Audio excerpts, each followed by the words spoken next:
இங்க doctor check பண்ணி போனதுக்கு அப்புறம் பொண்ணுமே சிவானி பாப்பாட்ட வந்து ஏமா பயப்படுறாத நாங்களாம் கூட இருக்கோம் அப்படின்னு சொல்லி ஆறுதல் சொல்லிட்டு இருக்காங்க. ஆனா அதை கேட்டு சிவானி பாப்பாவும் இல்ல நீங்க எல்லாம் என்கிட்ட இருக்கீங்க, பட் இருந்தாலும் எனக்கு பயமா இருக்கு, எனக்கு கண்ணு முன்னாலே அவங்க தான் ஞாபகத்துக்கு வராங்க அப்படின்னு சொல்லி சொல்றாங்க. அதே நேரம் பொண்ணுமே இங்க பாரு, எந்த டைம் இருந்தாலும் சரி எப்பனாலும் நீ அத்தையை கூப்பிட்டு கண்டிப்பா வந்துருவேன் ஓகேவா அப்படின்னு சொல்லிட்டு இந்த பக்கம் சிவானி பாப்பா ஆறுதல் சொல்லிட்டு இருக்காங்க. அதே நேரத்துல இங்க சிவானி பாப்பா கிட்ட விசாரிக்கிறதுக்காக ஸ்டேஷன்ல இருந்து இன்ஸ்பெக்டர் அதே நேரம் மத்த போலீஸ்காரங்க வராங்க. அவங்க வந்து இந்த பக்கம் சிவானி பாப்பா கிட்ட அவங்களை கடத்தின ஆட்களோட அங்க அடையாளங்களை பத்தி தெரிஞ்சுக்கிறதுக்காக தான் வந்திருக்காங்க. அவங்களுமே இந்த பக்கம் வந்து சந்திரசேகர் கிட்ட பேச ஆரம்பிக்கிறாங்க. சார் இந்த மாதிரி நான் இந்த டைம் வந்து உங்களுக்கு டிஸ்டர்ப் பண்றதுக்கு என்ன மன்னிச்சிருங்க, உண்மை சொல்லப்போனா அந்த பொண்ணு கிட்ட எனக்கு பேசி ஆகணும், சொல்லப்போனா அந்த பாப்பா கொடுக்குற வாக்குமூலத்தை வச்சுதான் அவங்க யார் கடத்தினாங்க அப்படிங்கிற விஷயத்தை என்னால கண்டுபிடிக்க முடியும் அப்படின்னு சொல்லி சொல்றாங்க. உடனே இதை கேட்ட சண்முகமும் ஆமாப்பா அவங்க சொல்றது சரிதான், நம்ம பேசாம முதல்ல அவங்க கிட்ட பேச வைக்கணும் அப்படின்னு சொல்லி சொல்றாங்க. ஆனா இது கேட்டு பவானியுமே இப்போதைக்கு குழந்தை டிஸ்டர்ப் பண்ணாதீங்க, அவங்களுக்கு ரொம்ப உடம்பு முடியாம இருக்கு அப்படின்னு சொல்லி சொல்றாங்க. ஆனா அதே நேரத்துல சக்தியுமே அக்கா ஒரு விஷயம் இருக்கா, சிவானி பாப்பா கிட்ட தெளிவா பேசுறாள் பொண்ணு மட்டும் தான், பொண்ணு கூட்டிட்டு வந்து அழகா பேச வச்சோம் அப்படின்னா கண்டிப்பா பொண்ணு ரொம்ப கேஷுவலா பதில் சொல்லுவா, அவர் ரொம்ப ஹைட் ஆகணும்ன்ற அவசியம் இருக்காது அப்படின்னு சொல்லிட்டு இந்த பக்கம் பொண்ணுமே கூப்பிட்டு வராங்க. அதுக்கு இந்த மாதிரி இன்ஸ்பெக்டர் உள்ள போய் உட்காந்துட்டு இங்க ரைட் மூலமா அவங்க சொல்ல ஒரு அங்க அடையாளங்கள் எழுதிட்டு இருக்காங்க. அதே நேரம் சிவானி பாப்பா கிட்ட அவங்களோட பேரை எல்லாம் கேட்டு தெரிஞ்சுக்கிறாங்க. அதே நேரம் அவங்க கிட்ட வேற யாரோ பேசுறாங்களா அப்படிங்கிற மாதிரி கேட்கிறப்போ இங்க சிவானி பாப்பா யோசிச்சு பார்த்துட்டு அவங்களுக்கு அடிக்கடி ஒரு ஆள் கால் பண்ணி பேசிட்டு இருந்தாங்க. அவர் பேர் வந்து அப்படின்னு சொல்லி திங்க் பண்ண ஆரம்பிக்கிறாங்க. அப்ப அந்த போலீஸ்காரங்களுமே பொறுமையா இருங்க, அவங்க பேர் வரட்டு அது வரைக்கும் அமைதியா இருங்கன்னு சொல்லிட்டு எல்லாருமே அமைதிப்படுறாங்க.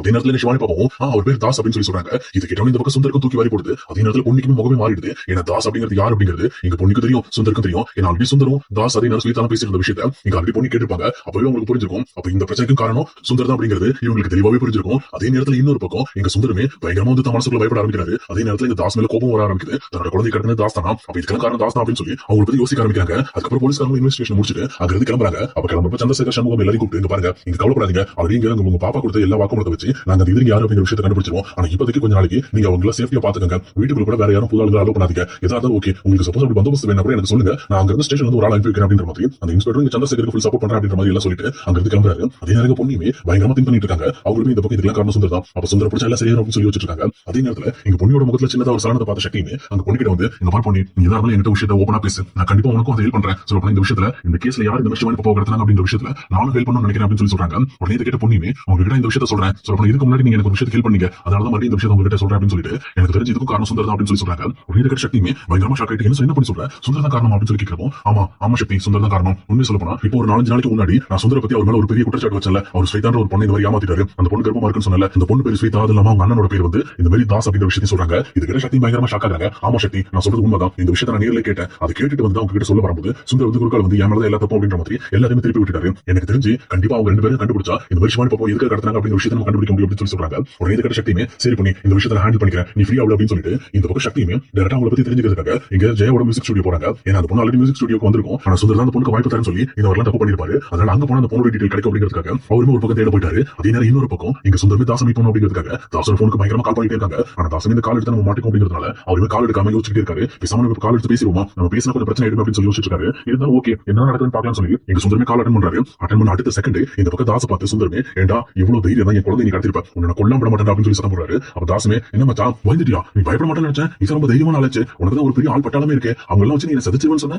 இதுக்கு பயப்படுற அப்படின்னு சொல்லிட்டு இந்த பக்கம் சுந்தர பார்த்து கேள்வி கேட்கறாங்க. அப்ப சுந்தரமே இதுக்கு மேல உன்னை விட்டு வைக்க கூடாது நினைச்சிட்டா அப்படின்னு சொல்லி சொல்றாங்க. அப்ப இந்த பக்கம் தாசமே சுந்தர வர ஆரம்பிக்கிறாரு. இங்க பாரு சுந்தர், இவங்க நல்லா மச்சான் மச்சான் கூட்டிட்டு இருந்ததுனால என்ன முட்டா பையன் நினைச்சிட்டு இருக்கியா, என்ன பத்தி உனக்கு என்ன தெரியும் நினைக்கிற, நீ எந்த அளவுக்கு கைக்ளோஸ் அந்த அளவுக்கு லோ காசு, உனக்கு ஒரு சாம்பிள் காட்டுறதுக்காக தான் உனக்கு குழந்தையை கடத்தி மறுபடியும் நானே உங்க கையில கிடைக்கிற மாதிரி பண்ணேன், என்ன அவங்க தேடி வந்து கண்டுபிடிச்சாங்க நினைக்கிறியா, அவங்களை வர வச்சது நான் தான், இதே மாதிரி என்னால பண்ண முடியும்னு உனக்கு ஒரு சாம்பிள் காட்ட தான் இது பண்ணேன், எனக்கு தேவையான பணத்தை நீ கொடுத்துட்டு அப்படின்னா நான் உன் வழிக்கே வரமாட்டேன், ஆனா எனக்கு ஏதாவது ஒரு விஷயத்தை பண்ண அப்படின்னா கண்டிப்பா நான் சும்மா விட மாட்டேன் அப்படிங்கிறதுக்கு இதான் உனக்கு ஒரு சாம்பிள், எவ்வளவு பணம் வேணுங்கிறத நான் சொல்றேன், நீ அதை தெளிவா கேட்டுக்க, எனக்கு தேவையான பணத்தை என் கையில கொடுத்துட்டு நீ போய்கிட்டே இரு, உன் வேலைக்கே நான் வரமாட்டேன், ஏன் இந்த ஊரை விட்டு நான் காலி பண்ணி போயிடுறேன், உனக்கு எனக்கு தொந்தரவே இருக்காது அப்படின்னு சொல்லி சொல்றாங்க. உடனே கேட்ட சுந்தரமே இந்த டீல் நல்லா இருக்கு அப்படின்னு சொல்லி பிடிச்சிட்டு சரி உனக்கு எவ்வளவு பணம் வேணும் அப்படின்னு சொல்லி கேட்கறாங்க. இங்க பாரு அப்படி இந்த குழந்தை கடத்தினதுக்கு கிட்டத்தட்ட ஒரு 5 லட்சம் ரூபாய் செலவாயிடுச்சு, நீ ஏற்கனவே எனக்கு 5 லட்சம் ரூபாய் தரேன், பட் நான் 5 சேர்த்தா 10 வருதா, கூட ஒரு 10 போட்டுக்க, ஒரு 20 லட்சம் கொடுத்துரு, இந்த 20 லட்சத்தை ரெடி பண்ணி கொடு, நீ என்னைக்கு என் கையில கொடுக்கணும் அன்னைக்கு நான் இந்த ஊரை விட்டு காலி பண்ணிடுறேன், ஸ்வேதாவும் இந்த ஊர்ல இருக்க மாட்டா, அவளையும் நான் கூட்டிட்டு போயிடுறேன் அப்படின்ற மாதிரி இந்த பக்கம் தாசிமே ஒரு பக்காவான டீல பேசிட்டு இருக்காரு. இது கேட்ட சுந்தரமே சரி ஓகே இதுக்கு மேல நம்ம பாய்ச்ச கூடாது, இல்லன்னா நமக்கு தான் பிரச்சனை ஆயிரும் அப்படின்னு சொல்லி இந்த பக்கம் அவருமே ஒரு முடிவுக்கு வராரு பணத்தை கொடுக்கறதுக்காக. அதே நேரம் இன்னொரு பக்கம் ஒண்ணுமே பொங்கல் கிளம்பி பியூட்டி பார்லர் போலாம் அப்படின்னு சொல்லிட்டு அங்க போயிட்டு இருக்காங்க. ஆனா பொண்ணு கட்ட பியூட்டி பார்லர் என்ட்ரன்ஸ்ல ஏறும்போது